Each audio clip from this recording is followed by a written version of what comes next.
I don't know. I'm trying a different setup. Let me know how you like it. So I've been into minimalism for a bit over a year now. And there's a question that's come up from you guys quite a few times now. And it is, how did I learn to want less? I think one of the key elements in embracing a minimalist lifestyle long term is embracing the idea of wanting less. In my experience as a recovering shopping addict, as somebody who had an excess problem, an impulse buying problem, and a whole boatload of debt that I had to work my way through, I pretty much had to rewire my default settings. And one of the key things for me to do this long term and turn it into a lifestyle was learning to want less. And I have to say that this concept is not something that I came up with myself. It's something that I learned from another minimalist creator here on YouTube, Ron Banks. If you don't follow him already, please make sure you do. He has a lot of amazing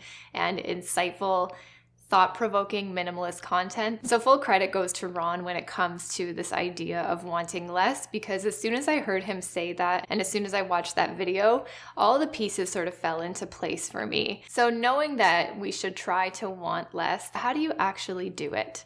So I'm going to talk about that in today's video. And I want to quickly thank Aura for sponsoring this video today. I've worked with them a few times already, and it's because I genuinely love using their app. Aura is a all-in-one mindfulness and health app that is pretty much like the Spotify of wellness and sleep. But I love listening to like a little tidbit of mindfulness pretty much every single day. And for me, I use it as a tool to really reinforce and remind myself of what I'm doing and why I'm doing it. And your experience on the app can be completely personalized. So all you have to do is take their quiz and share what it is you're interested in, or even what it is you're struggling with. And Aura will come up with completely personalized mindfulness content, so you can always find something that resonates. For me, I really like listening to the cognitive behavioral therapy and life coaching content. For you, it might be meditations, sleep stories, breath work, or even ASMR. For me, the CBT sessions in particular really help me remind myself of my core beliefs, limiting beliefs, and it helps me sort of critically ask and question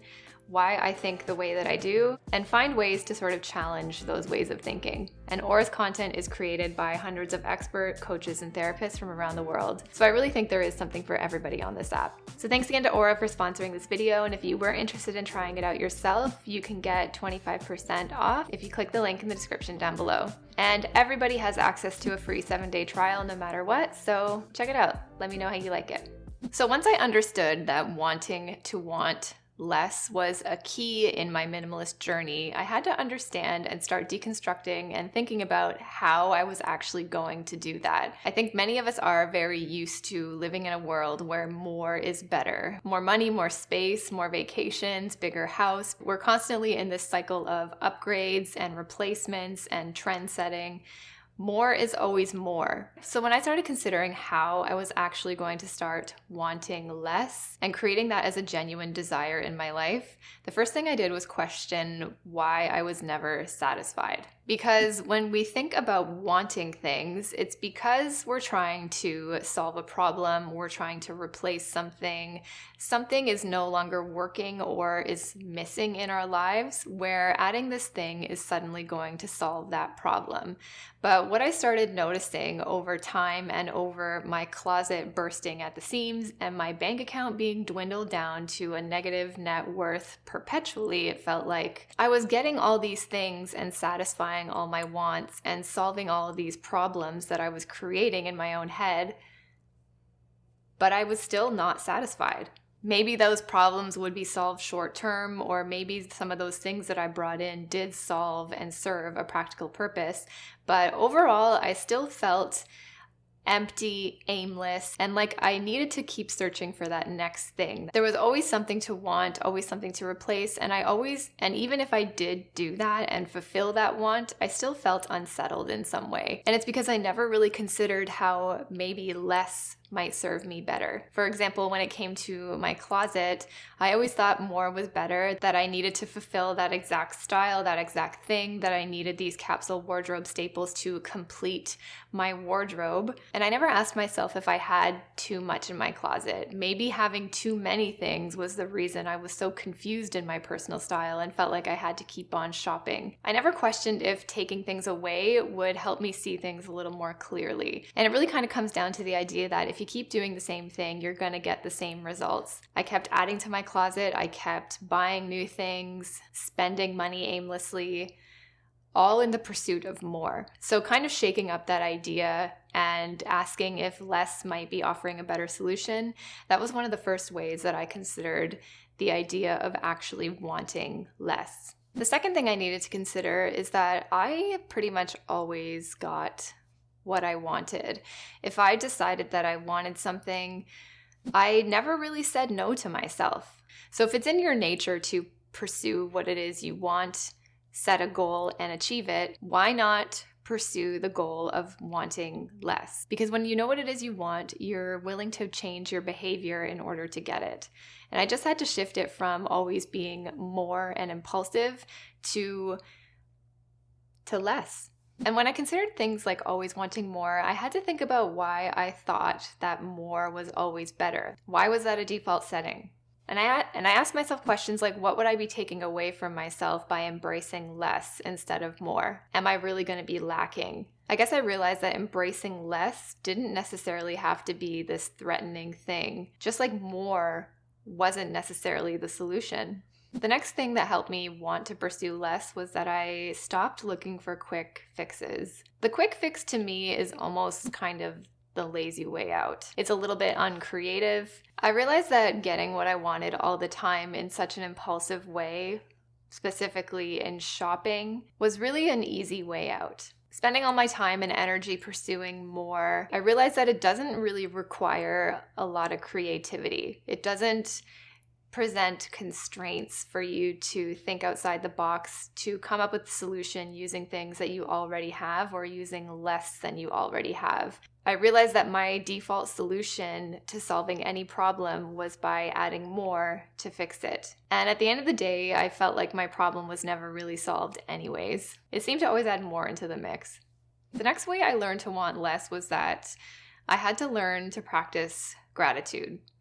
Gratitude for me is not a default setting. I find I generally have a scarcity mindset when it comes to a lot of things. So it's very difficult for me to remind myself of the things I already have and how well these things have served me, especially when I'm feeling like I want something. And I realized that having that lack of gratitude and scarcity mindset was not really serving me that well. I find it adds to my anxiety. And within that, I would always start to look for ways to cope. And my way of coping was by adding more and by shopping. And I realized that that fundamental scarcity mindset was feeding all of these sort of bad behaviors that weren't feeding me or serving me in any way. I don't know. Gratitude is the attitude.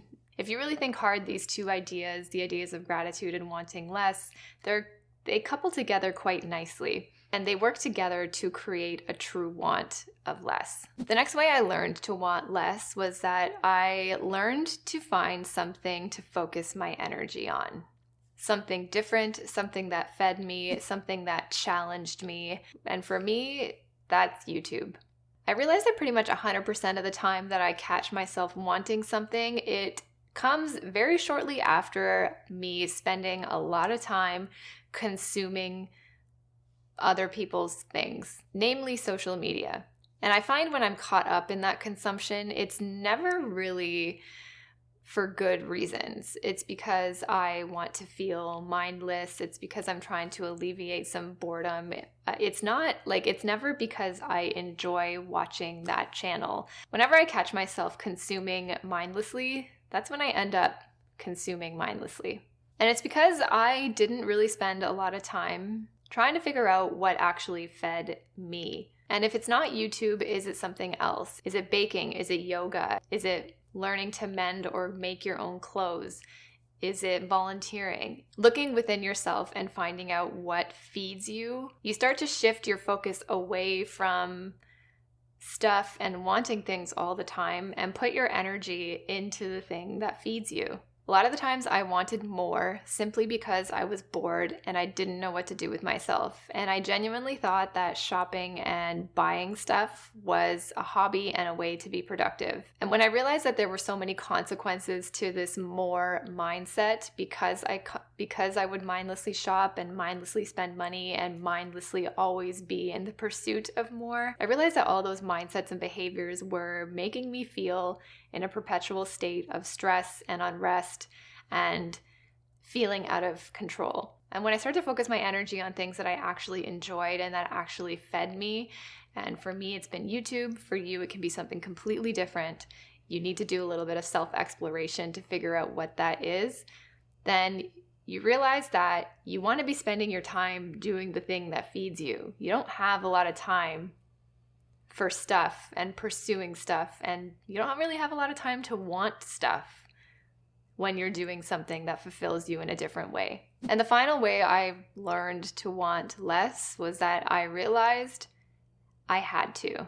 If I didn't figure out how to genuinely want less, then I was going to be trapped in the pursuit of more forever. Things that I knew I needed to do, like getting out of debt, like taking control of my financial situation. I would never get those things under control if I didn't learn how to want less. And I realized if more continued to be my want, then I would never get my ultimate want of becoming debt-free. I would just not get there. It would be impossible because more would always be in the way. So learning to want less, learning to get a handle on my spending, my money habits, my shopping habits, all of that came from my ultimate goal of becoming debt-free. And a lot of the solution I realized was found in wanting less.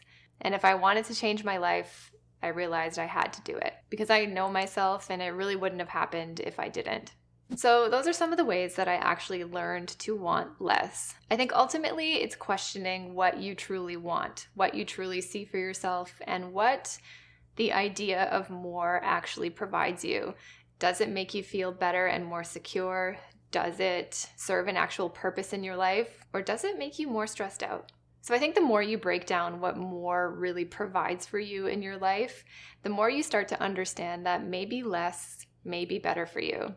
This might not be for everybody. More may truly bring you more in a lot of cases, but for me, it didn't. It made me feel more stressed, more financially strapped, and way more out of control. So when I developed a genuine want of less, I started to pursue less. And from there, things just started falling into place for me. I hope this video helped you in some way. Please leave it a thumbs up if it did. It really helps out my channel, and it's a great way that you can support my channel completely for free. Thanks again to Aura for sponsoring this video, and if you were interested in trying the app out yourself, I will leave it all linked down below for you. Thanks so much for watching, guys. See you in the next one. Bye!